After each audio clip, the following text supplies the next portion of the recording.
ส่งซื้อ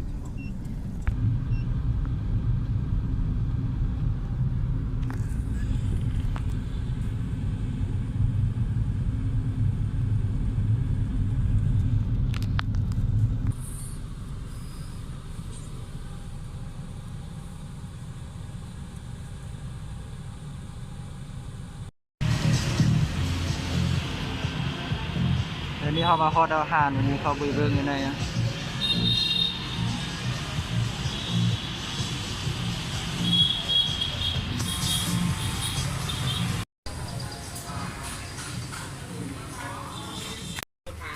สันลุมมีรุ่นใดได้คำ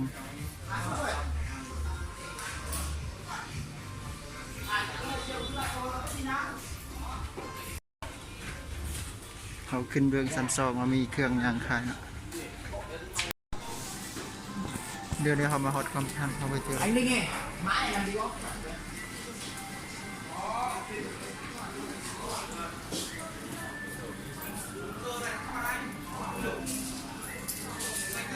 คือมันมีกระสิบ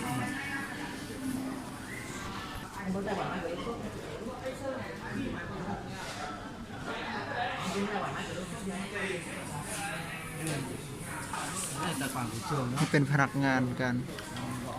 ใช้บริการ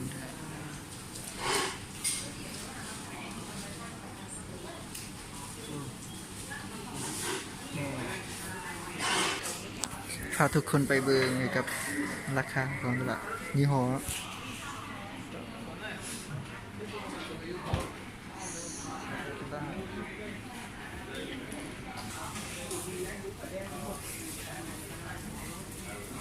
สุด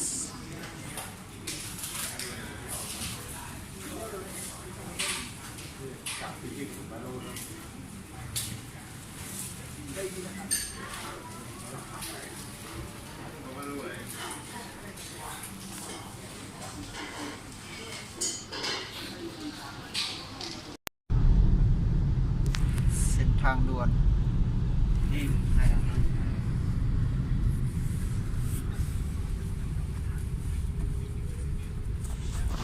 หน้านี่ทางหน้ายังเป็น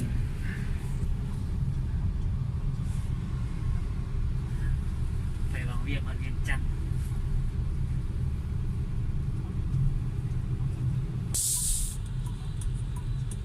กลับมาฮอตเย็นเอาแล้ว